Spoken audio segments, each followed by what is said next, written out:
Hello, Foxy. It's your birthday. Not for real, just for play. This is Cree Summer, and Moana Nui will be right back.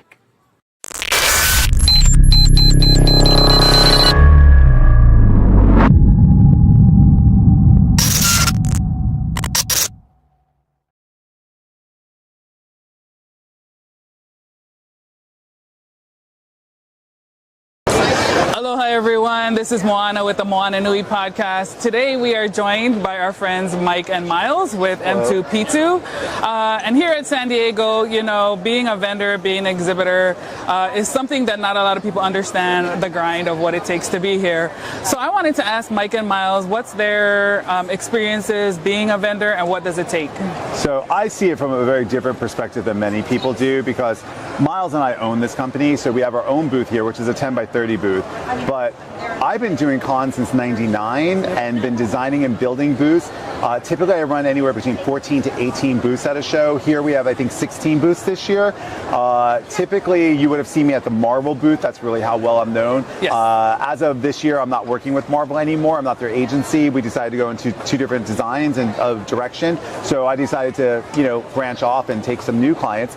But Miles and I, we've been on the road doing booths for about a year. We just launched our product a year ago. We're a dietary supplement company for energy. And they're like, why are you at Comic-Con? We're at Comic-Con because everybody needs energy.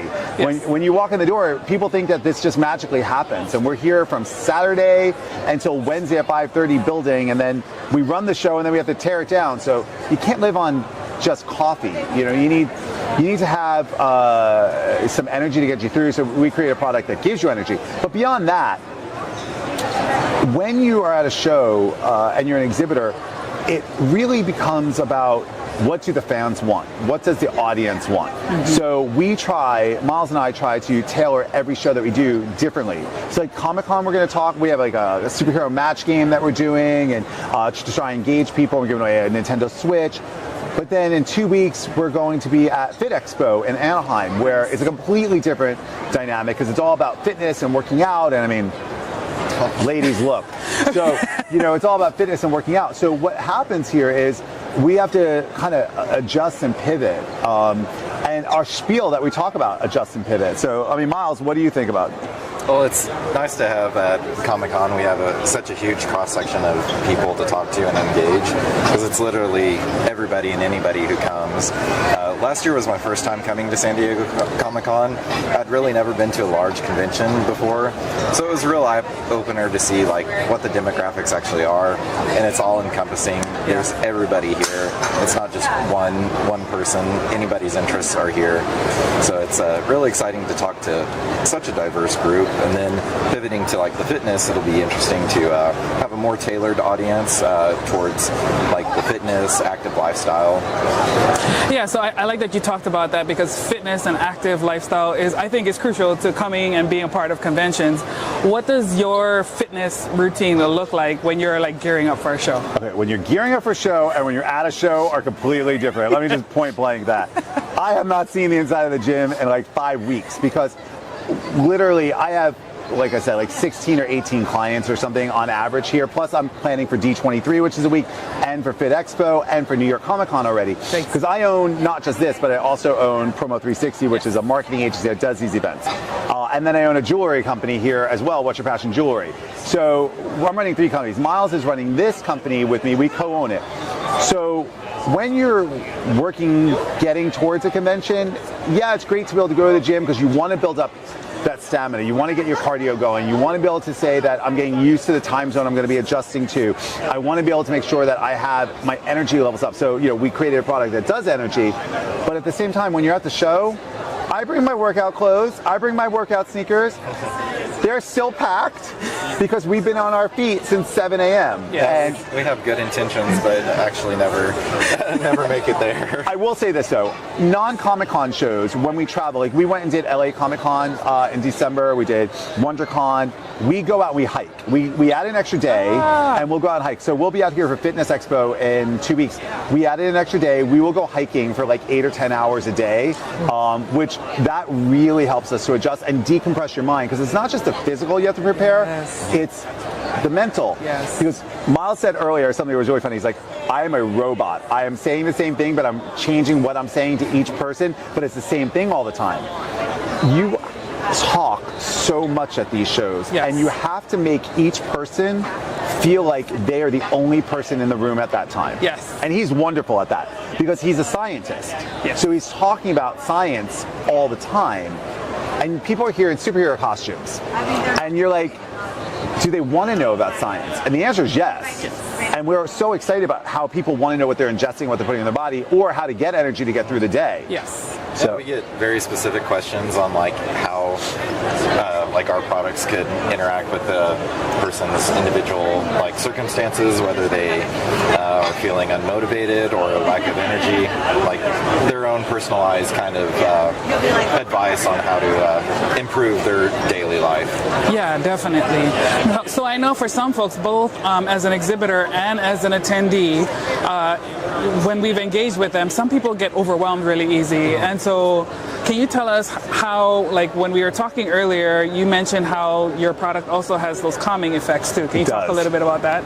So, it's interesting. I'm going to let Miles do most of that talking, but I'm going to just say one thing. Comic-Con is not for the faint of heart. Yes. So there are a lot of people, very narrow aisles, a lot of sounds, a lot of lights, a lot of flashing, a lot of pushing, a lot of shoving. Yes. I was asked in an interview the other day, what do you do, the number one thing you do for a Comic-Con? It's plan your day, plan your day, plan your day, because that way you know where to go and you don't have to worry about, am I going to get there on time? Do I have enough time to get there? What's going to happen? What do I do now? As far as a calming effect, our product does help that, but Miles, you want to talk about that? Yeah, so as an energy product, we're primarily caffeine-based, but we've kind of taken a different approach to caffeine, making it less like jittery, anxiousness, like the heart palpitations you can get, and also have ingredients in it that support like mood, stress regulation, like L-theanine, which is great for keeping you calm, cool, and collected all day. But the products, they just give you kind of a smooth, steady wave of energy without feeling like that overhyped, because we're already being overstimulated by so many different people all around, so many flashing lights and so many cool things to see, but it's nice to have that ability to be energized yet not like overstimulated. And no crash, which is great, because the hard thing is everyone's pounding these energy drinks, then you have that crash in the middle of the day and you're like, well, I still have 6 hours left of the show, and what do I do? We're 8 hours of energy with just tapers off. It's just like when you have a headache and you take an aspirin and you don't realize you have a headache anymore, that's basically the way we work. It's a new approach to it Miles developed, and he's a scientist, so he put a lot of effort into this. He was developing supplements for years. Oh, that's awesome. So can you tell us like what inspired it for you? Was it because you were experiencing these effects? Was it something like that? Yeah, so science, like biology, chemistry have always been like a passion of mine, and especially like on the how natural products can improve your daily life. So I went to grad school for biochemistry and pharmacology, so I've always been hardcore science. But it's cool to take these natural products that we have and tailor them to individuals and how they can use them to improve their quality of life. But being so science forward, we rely on clinical studies, clinical data, rigorous clinical trials to formulate our products to make sure that they're efficacious for whoever is taking them. Instead of like just adding a random mix of things, we make sure that the formulas are vetted and will actually have efficacy. Let me add to that. So here's something to keep in mind. There's a lot of products out there that's going to promise you energy. There's a lot of products out there that are going to help you through your day. There's a lot of products that say, I'm just like taking a pharmaceutical. Yeah, but go with the ones that have the scientific studies. Look at what you're putting into your body. Don't just, there are people that say, okay, I want to read the label on something, but know what something is. Talk to us. We're really impressed with how many people come here and instantly take our product and turn around and look at the label. Mm-hmm. Yeah, it's a very educated audience. Very educated audience. Because that's what I love about Comic-Con. It's a cross-section of the whole country that come here, because everybody's a geek at heart. I mean, everybody is. You and I have been in this business for decades, right? And we we see what it's like to get through the show. There have been many times when you've been across from me at Marvel and at New York Comic Con or here, where I look at you like, hey, I see John, hey.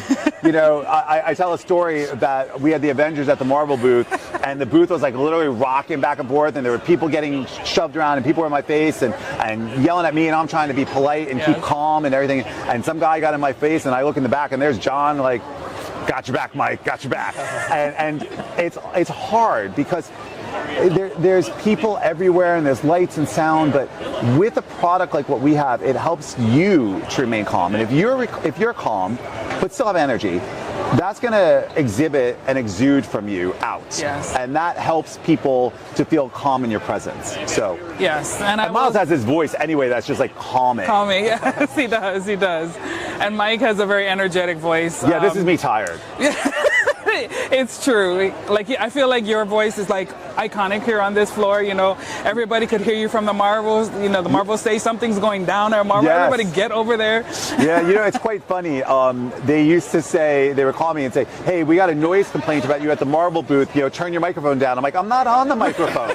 That's just my stage voice. I went to school for acting.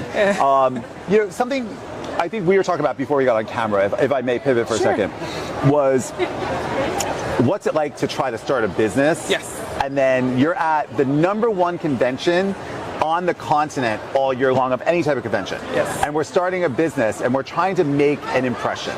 How do we fight the cacophony of chaos that's out there? Yes. Because there's lights and sound and people everywhere. How do you make that impression? How do you make that? And that, I think, is important for people who want to start a business, or like you being a writer and artist and having your products out there. How do you do? Because I remember when you started. I remember what it's like. It's not easy. Yeah. I'm lucky. I own a lot of this stuff behind us, the video walls and the panel, so I own it. So I instantly, this would be a $120,000 booth and it costs us like $10,000, right? Mm-hmm. So that's a benefit to me because of having this in my repertoire from what I do for a living. The best thing in the world, I say, is to present yourself elevated. If you go to Costco and you buy a table, that's fine. If you're going to put a tablecloth on it, don't go to Party City for it.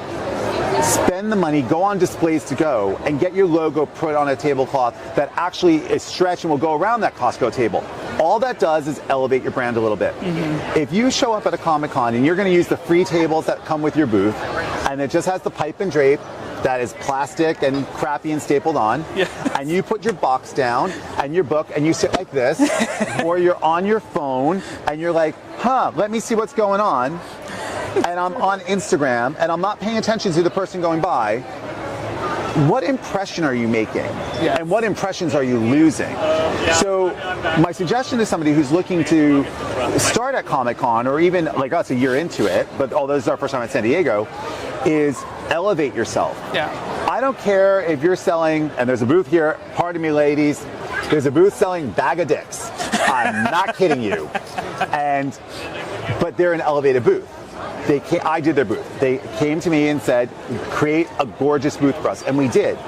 The more you look streamlined, cleaned, put together, wiped down, everything in its place, and then you're keeping yourself up, your eyes up, your chin up, and you're smiling, that's going to help you engage. I can't tell you how many times people walk by and we don't think they're our customer and they stop and they buy. Mm-hmm. And it's quite interesting to see that. But why do we get that? Because we look at them when we talk to them. We say, hi, how's your con going? He asks everybody, what did you see that's interesting? Yeah. Because we don't get to walk the show. Well, I do. He doesn't get to walk the show floor. But if you go to like Artist Alley, I see so many people in Artist Alley that they just sit back in their chair. They're like this. Some are sleeping. Why do I want to come engage you? I feel like I'm bothering you. Yeah. That's fair. So I'm glad that you brought that up, because I think a lot of creatives who are here on the show floor are naturally introverts, right? And I think comics in itself as a genre attracts those. So for creators who are introverts, like, do you have any advice for like how to have more energy, be more engaging to the audience? First of all, take our product. Our product works. It will give you energy. John's like, yes, it works. Here's what I would suggest. If you're an introvert, leave the introversion in your hotel room. The minute you close your hotel door and you put your do not disturb on your door and you walk down that hallway, you're an actor.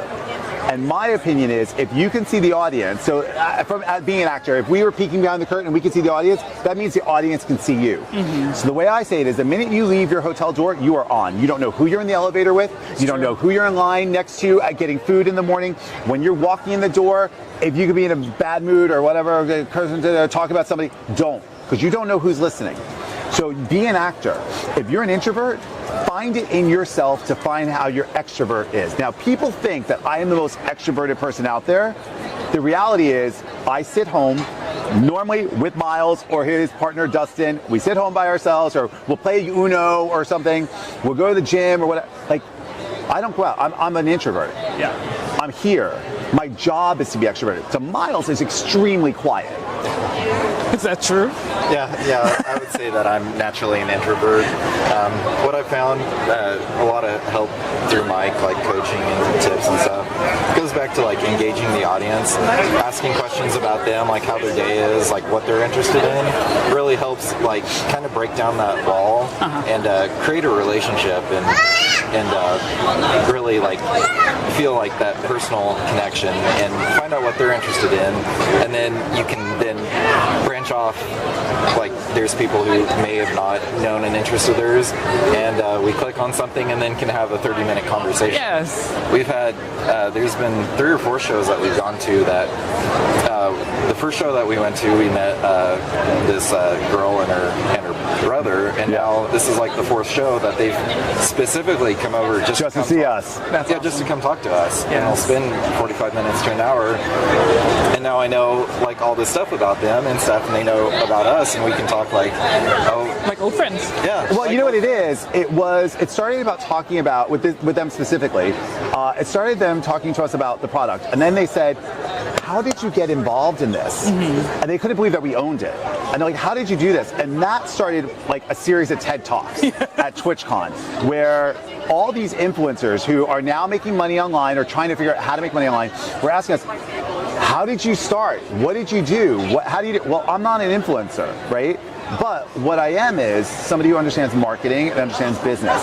So I convinced him to open this business. He was working with much resistance. And the funny thing is, we were going to a bowling tournament in Orlando, and we live in Fort Lauderdale, and it's a 3-hour drive. He got in the car, I locked the doors and said, we're going to have the business done by the time we get out. And by the time we got out of the car, we agreed to be in business. But the thing about it was, you have all these people asking you questions, and they would come up and they would engage us, and they're like, why don't you do conversations about how to start business, or how influencers can make money, or how can we monetize our online presence? That's no different than how can you monetize your book? How do we monetize our product? It just goes back to marketing theory. But when you start, I didn't plan on talking to these fans about this. I planned on selling them our product. Right. But it started to talk to them, and now they follow us and they promote us, and without us asking them. Yeah. We just did a signing here with a cosplayer from Toronto, Nate Weir. He just came in, he did a signing. He's a fitness expert and a cosplayer. Oh, nice. We met him because he was walking through MegaCon, and I chased him down because I follow him. He's become a great friend of ours, and now he's like coming down here to help us out, and he promotes us organically. What did he do by helping us organically? He promotes, it costs nothing. Yes. Right? We didn't pay him anything. Cost him nothing to do it. We got him down here. It cost me nothing to help him get down here with a badge or whatever, hotel reservations. It's a symbiotic relationship. Absolutely. But if you don't know how to work your network and work your relationships, you've called me before. Yeah. During COVID, we've had many conversations. Yes. What do we do? How do we make this work? We don't have cons. Work your network. That is the most important thing. And how do you get that network? How did I meet you guys? Build at a show. relationships, yeah. Build a relationship. Every one of my employees, every single one of my employees, I met at a show. Yep. Well, except for Des, I met him at a bar. But every other one of my employees, I met at a show. So that's the way you work, is by working your network. And how do you do it? By starting a conversation. So even an introvert like Miles will start a conversation. Yes, this is all great advice, and I hope our viewers who are watching are taking this to heart, because it's some of the things that we've even struggled with. Right. You know, as you're first coming into this space, you're like, oh my God, what are we doing here? Like, so much to take in. It's a lot. Yeah, definitely. Okay, so I have to ask my fun question. Okay. You have done so many different shows. You've met a lot of I have. celebrities, performers, creators, all the things. What's one of your most memorable experiences? Oh, I have a memorable one, but that's not going on camera. Oh no. Yeah, that one a little less. It was a non-con related one, but it has something to do with like a new movie that's out, right? Okay. So I got a call from a friend of mine randomly saying, can you help me out with a flash mob for a male celebrity? His wife wants to throw a flash mob. And how awesome. I said, okay, who's the celebrity? We can't tell you. Okay, what do you want me to do? Can you re-choreograph I've Had the Time of My Life from Dirty Dancing, because that's his favorite song. Yeah, I need to know who this is for. And listening in on the conversation was Jenna Dewan. And it was Jenna Dewan, and she was doing it for Channing Tatum. Oh, okay. So when they were married. And I choreographed redid the entire choreography with 50 dancers for I've Had the Time of My Life for Channing Tatum. Well, he was drunk when he got there. So we did the entire thing, and at the end we rip our shirts open, and in the Dirty Dancing script it says, "Happy birthday, Channing," and he's drunk, he has a Statue of Liberty foam hat on, and he's like, "They're doing my favorite song, they're doing my favorite song, look at this, oh my god, what does this shirt say? Happy birthday, Channing, that's awesome, whose birthday is it? Oh, I'm Channing!" And it was amazing, and he had a blast with it, and we had so much fun. So I'm laying on my couch a couple of months later, and I'm watching football, which is unusual for me because I don't like football, but the remote was far, and I get this call, and I don't know the number, and it's, "Hey, it's Chan." I go, "Chan who?" And he goes, "How many Chans do you know?" I go, "I have a lot of Asian friends. Who, what do you know?" He's like, "It's Channing Tatum." I'm like, "Whoa, okay, let me wake up." So he's like, "Do you want to work on Magic Mike? I'm doing a movie." And I'm like, "About your stripper days?" He's like, "Yeah." I'm like, "Dude, you owe me a lap dance." Because I saw him as a stripper and never got my lap dance. So I choreographed and planned out a 50-person dance thing on the Today Show. The first ever time they did a flash mob for Magic Mike to launch it. All the fans in the audience around the barriers with the signs were my dancers undercover. Oh, that's awesome. My husband and I sewed their stripper costumes, and we did it to It's Raining Men. Oh, yes. But here's the best part. He sends me the song, "It's Raining Men, Hallelujah," that regular one that we all know, right? Yes. Calls me the day before and says, "Oh, we don't have the rights to that version. It's a slow version. It's raining men, hallelujah." That's a very different dance. So we re-choreographed it. I go to his apartment. It's now probably midnight with 6 dancers. I'm trying to we have to be on the stage show at 5 in the morning, and I'm trying to teach him the choreography, and he's not great at choreography. He's a great dancer, but I'm like, all right, you're going to do Michael Jackson. You're going to spin around, grab your crotch, and go up on your heels, right? And you're going to do Moses, throw your arms back, split the Red Sea. So he's like, "You expect me to remember this?" I'm like, "You're going to remember it." So if you watch the video, and you can find it online, but if you watch the video, you hear me off stage screaming at him, "Moses! Moses! No, you're doing Michael Jackson! I meant Moses!" But he had the best time ever. We got him to take his shirt. He wouldn't go shirtless, but we got him to rip his shirt off, and it said Magic Mike, and he's the nicest man you will ever meet, celebrity or otherwise, in your life. He's super sweet, I love when you get people like that. So I've been very lucky to work with a lot of celebrities over the years and a lot of talent. And my tip to you is, if you treat them like celebrity or talent, they're going to treat you like a fan. 100%. But if you treat them like a friend, yes, from the very first get-go, they will treat you with respect, and they will love it because they will feel like you're going to protect them. Yes. And he's amazing. I'm sorry about the long-winded story, but it's a really funny story. So. Yes. Yeah. Alrighty, well, thank you, Mike, for sharing that with us. Thank you, Miles, for sharing your smarts with us. You know, we like nerds, geeks of all kinds here at Comic-Con. Where can folks, if they're not here with us and they can't get your product here, where's the best place to follow you all online? Great. You can go to M2P2.com. That's our website, or you can find us on Amazon now as well. Awesome. And also, we're going to be at Fit Expo in Anaheim in the beginning of August, 2 weeks, and we'll be at New York Comic Con. And we love when people come and say hi to us. Yes, so, he does. Listen to that. Yeah. Mike's the man. I'm the man. But I will say this also. Really important for anybody watching, and I know you have a lot of listeners. Let me just say this. When you want to do something, it's scary. Miles was scared to do this. I'm with me. sure. I asked him, what do you want to do if money was no object? What would you do? And he's like, dietary supplements for esports. I'm like, well, that was really fast. And we've altered it a little bit just from esports to everybody, but it can be very scary and it takes a lot of money and a lot of planning. Yep. And you're going to make a lot of mistakes. We made mistakes, and I consider myself an expert and he's an expert. Don't give a crap about that. Take your first step forward, put it down, and do it. Because here's the thing, if you're happy where you are here, that's great, and that's good. You're never gonna know what's ahead of you. You always know what's behind you, but take that step forward, because here's the thing, you can always go back if you have to. Take the step forward, because it's gonna be 2 years of uncomfortableness when you launch a business for 10 years of comfortability. Don't worry about the money, don't worry about how you're living, don't worry about what's gonna happen. Do it. Just take the step and do it. Awesome. So. Any last words, Miles, before we say goodbye? Well, thank you for coming and talking about this. It's been great, and we're excited to be here at Comic-Con, and hope you guys all have a great convention. Awesome. Yeah, please come see us. Thank you, Mike and Miles. Moana Nui Podcast, signing off from San Diego Comic-Con. Thank you. Thank you.